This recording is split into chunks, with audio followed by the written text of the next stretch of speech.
Whaatalawhātu si mai lau whaafonga I whaapoponga o tātou tala mai Samoa le nei aso au ina atu o na leanga lei mai o le lope e-shop man mo pai transfer mo le lafo ina mai o tapu aap maseleni I le au nanga le Vodafone ma le tisi sao I Samoa nei. E le ngate lea le Easy Bank Service e whatupe National Bank of Samoa ia mala au nanga mo e malanga mai Samoa nei tau mea sina Island Resort. Ua molia nei lo mole whaamsino tele te tono Ausetalia le whaamsino o le loa koro Australia Capital Territory. Se whaifi au Samoa limas whatau sanga o lo o ngalue whaifi au tau sino I te tono Canberra I lalo le Ekalesia whalapot putonga le Papatiso I Ausetalia. E pea na ripotia mai le ofisa whaasala lau te tono Australia le ABC News. O le li whaifi au ia lo whamasina limas whatau sanga le satu la ilomo le whaamsino le at Supreme Court Italia na molianga I tolu. E pea na molia I o ia. O nei molianga au fiai le whaamalostene whaioni ainga whaamalosi a toi mre sawaina po o le whaielea o ni winga matanga. O nei molianga o lea olo o te te ai lava le whaifi au le aine winga po o ni tūlanga sa whaapea sa tupu.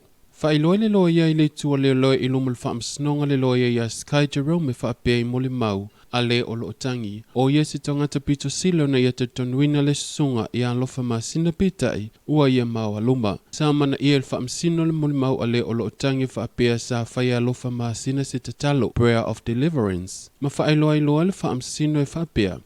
O le te talo po le Prayer of Deliverance. O le isi lei tu tāua mo le tangata soifua te tono le Ekalesia. Ai le o se tu e whaailoa ai pe whaatinoini winga matanga. A prayer of deliverance was a religion act, but not sexual in any way.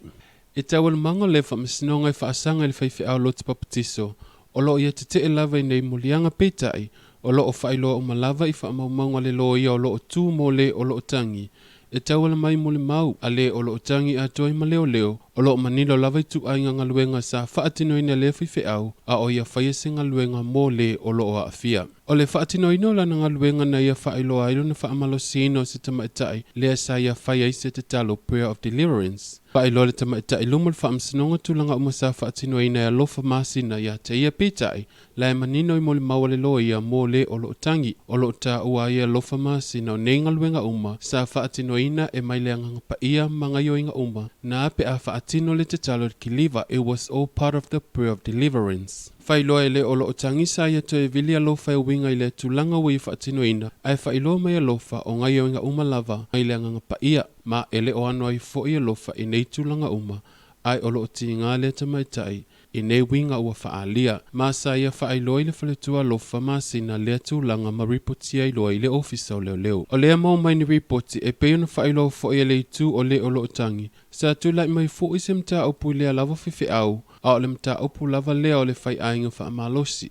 E fōringa mai la o lo o whaamanino mai lava. Tūlanga ma meto tia o lo o whaatino ina lea lii. Ina ia maua ai whanau tama e tae mawhawhine o le au lotu. E tau walatu lea I le whaia leo le ngaluenga whaapea o le te talo o whaamalolonga ai o lo o ufiufia I tua lea miomatanga ma leanga sala. Sa fsota ia tu sui o le tala mai Samoa I niso whaalaputonga lo te Papatiso I tono Samoa nei ma whaailoa mai ai e se sui o le Ekalesia. Ua le finangalo ta ua lon suafa. Mai le Ekalesia tuto o tasi Papatiso man malo e whaapea. Ele o iaise la tu sauta inga ma le Ekalesia I Ausetalia. Ma na o le lua lava la la o le lotu Papatiso le I Samoa nei. A toi manisi o la la o lo o isi a tunuu. Le Ekalesia tuto o tasi Papatiso a toi ma le lotu Papatiso le Lighthouse. O lo o iai fo'i ma latou tama I lala I nuu I tua ma le motele I salafai. Ai o le Ekalesia lava lo tula I maele tulanga e winga I le whiwhi au. E le o se Ekalesia patino tonu lava. E le latou whaalapo tonga. Whailo fo'i e lea sui. O tūlanga fo'i e sa whaatinoina e lea whiwhi au. E pere te talo whaamalolonga. Latou te le whaatinoina nei tūlanga. O le tulanga I peo mta upu o tau vale ai lea tunuu ma le ngaluenga tālai a au ono lea tua lea olo o tālai ina le tala lei le lalulangi. E le osa mta upu mua fo ile ne mta upu e tele lava mta upu e peo na molia ai fo ile telo whiwhi au ma fale pui pui ai. Ona o le toi whaatile tule le lafma mo e petai. O le tula I so o mai ai e lua ai o lo o iai lava whiwhi au o lo o ngalulue. E le tala ina o le tala lei ai o lo o iai lava tu ina naunga leo langa I leanga sala. O le sawa ino tinam tama I tae ma whanau tenia la iti lea lava lo o wa aiolo o tula I mai pea ma ele o whaiti tia lava. Sa ia le whaatuatuanga o whale faifeau e malu ai whanau, a lea e mai tau atu, ua le malu fo i whanau tutono a inga, o lava i faifeau, ua le malu ai lava, e lea whaina le telo whaafenga inga, o lo o tau asuina le puvai o le o lai tutono niso Ekalesia. Whaau ina tawan maunga le whaamsinonga o le faifeau ia alofa masina, whaamalo steine lumo le whaamsino i tutono Ausetalia. O le whaauta li taulanga o le mta upu au tū leo se pokalami whaasoifua maloloina lea ua whaangasolo nei tutono a onga. O le pokalami whaalea a onga lea ua whaia nei li soifua maloloina ina ia whaalawai te lea ile malamalama anga o whanau a onga i le tāu o le tuu o le lafua ina o la pisi no whanga whaitele. O le teimi nei o lea ua mai a whaatutu le telo tālonga la pisi a toi fo i malvaenga uma i so o seitu o le taulanga a wa la pisi. Whailo fo ia si sui o le MNRE po le mtanga luenga puna o wha natura marisi se o manga i whaapea. E o mai lava le taimi nei, e le o malolo lava le mtanga luenga i whaia lea o poklameanga i tonu lava i lea tūlanga le tau fia lea o le whaala pisi na fuanga whaitele.